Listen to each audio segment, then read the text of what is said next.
was actually a beautiful night, and we ended up getting to Wollongong around, it was probably around midnight that we sort of got there and decided to turn around and come back to Sydney. And unfortunately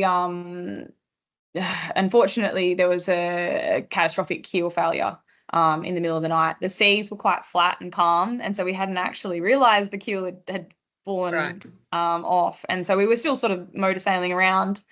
And anyway, unfortunately, with the keel failure, the boat capsized in the middle of the night, and we ended up in the water, basically activating rescue beacons and asking for help for someone to come and rescue us.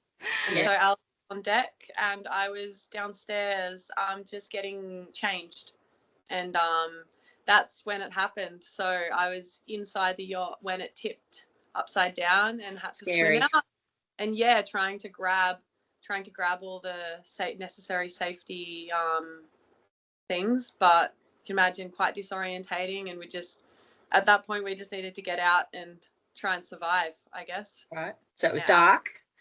1 o'clock in the morning. So I was on deck. I was fully dressed in my, all my gear. I had my life jacket. I was tethered onto the yacht, and I had a bum bag with survival gear inside it. It included a PLB, an AIS MOB device, a knife, a laser, a swimming cap, some glow sticks. I had all the bells and whistles in my bum bag. You were going to the bottom if you didn't have your life jacket on. However, the way that my bum bag opened when I went to retrieve said items, I actually lost the AIS MOB device. I only had the PLB. I managed to keep my knife, but I lost pretty much every other piece of equipment that I had. Okay. In the kerfuffle of trying to hold onto the boat. Jacket, no, I guess big wet weather jacket, no safety gear with me, because I was basically had just taken my smock off and taken it all off, ready to put another layer on. So wow. Yeah, you really change. No safety equipment, very little clothing, and over she goes, and here you are trying to scramble your way out. Yeah, right. Very scary. Right. Yeah. Okay. So how long do you think you were in the water for? 14 hours. 14 hours. Alice, you mentioned that you lost a lot of your stuff out of your safety bag. Did you have any equipment at all to be able to raise the alarm?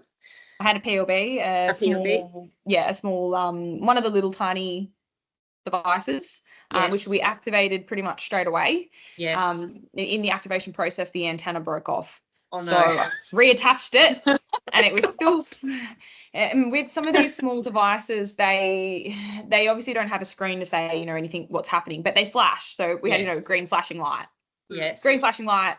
Transmission, it's been transponding, and we were like, great, okay, we're just going to hold this guy up in the air and wait. Okay. That's so all we had. Nothing else. That was it. Mobile phones were on our nav station charging. The VHF was charging. Yes.